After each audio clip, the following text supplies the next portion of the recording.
Our next guest works as an architect. Many of his projects are in remote indigenous communities as well, aiming to deliver state-of-the-art health clinics, housing and aged care facilities. Here to talk to us about the challenges and how the company has been able to complete a project in the mining town of Newman to budget despite COVID-19 is David Kaunitz from Kaunitz Yeung Architecture. David, thanks for your time. Oh, hi, great to be here. Absolutely. Congratulations on what you're doing, of course, extremely important at the moment, particularly during COVID-19. How have you managed to be able to carry on working in some of these regional and remote communities despite all of these restrictions? Yeah, it's been pretty amazing and we're pretty happy to have done so. I mean, I suppose we're set up to work in remote places time for all sorts of reasons. So it's been a pretty seamless transition and we have a great team across the country who've been able to fill the voids and help us out. Yeah. We often talk about closing the gap. We know that the Prime Minister's targets haven't been met for quite some time. How do you see a project like this as trying to contribute to closing the gap? I mean, there's a lot of complex things obviously involved in closing the gap of any metric, but I think, as an architect, my business is making buildings, and we are focused on creating buildings that reflect people, place and culture, that feel connected with the place, that respect people, that are enjoyable places to use, and have a high community ownership. And in a sense, that just makes it the physical embodiment of an Aboriginal health service like the client on this project, and the way they operate with community. I spent a bit of time a few years ago, gosh, it must be about 10 years ago now, in Kununurra with Save the Children, who were working with Indigenous children up there. And it was really interesting that watching the way that Kununurra had changed, for example, where once upon a time you had where the miners, essentially the white population, were living in a community, and then on the other side of the road was the Indigenous population were living there. Then that changed, of course, to bring them all closer together. But there were a lot of differences in the way that the different communities were living, regardless of what they tried. How do you find from an architectural situation to be able to bring that together and to understand the differences or challenges that there might be? Can you give us an idea?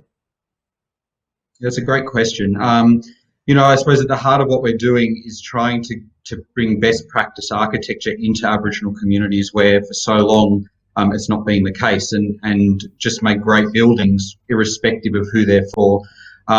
And then on top of that, make them, as I said before, really connected to people, place and culture. And it really takes a lot of time sitting down with people and working out what communities' approach and values are, and just trying to reflect that and incorporating them in the process as much as possible, including in the making of buildings where possible. And that's dealing with a lot of the elders in these communities, I'd imagine? Yeah, and so we make obviously the elders are very important, and usually the elders are great facilitators of connection into the community.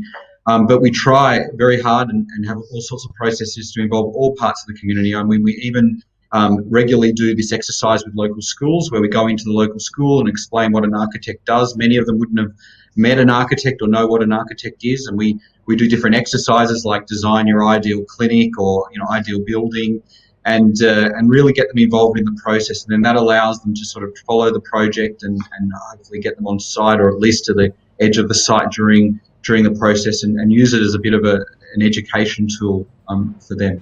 I'm keen to know what the students say. What does an ideal clinic look like?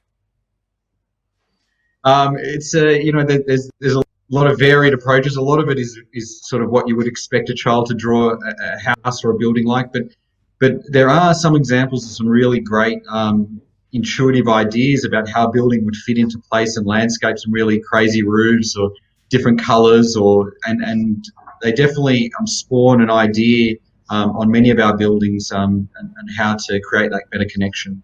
And I'm really interested in about how you've got the solar powered rooftop, but also using rammed earth from the site as well. Talk to us about the importance of sustainability in the architecture. Yeah, look, I mean, this is something obviously not only us, but a lot of people are moving towards, and we've got some very ambitious goals with our architecture for the end of the decade, to make them carbon neutral. Essentially, we're getting very close to making big health facilities like this carbon neutral in terms of operational carbon. So all the power being generated from site. So on this project, there's a 150 kilowatt solar array on the roof, which is one of the largest in regional WA, and will provide all the power for the building during sunny days, which in Newman in the Pilbara is almost every day. They only have 30 days of rain a year. And so that's important. And then the rammed earth, equally important, is part of a drive for us to reduce the embodied energy. So the energy that goes into making the building, all the earth came from the site. So that avoided the transportation of cladding materials from Perth and yeah. Well, David, really appreciate your time. I know that you've won a couple of prestigious international architecture awards as well. Congratulations on that. And I know that you're looking to, of course, building right around the globe. So very much appreciate your time today. Thank you. Thank you very much. Good to chat.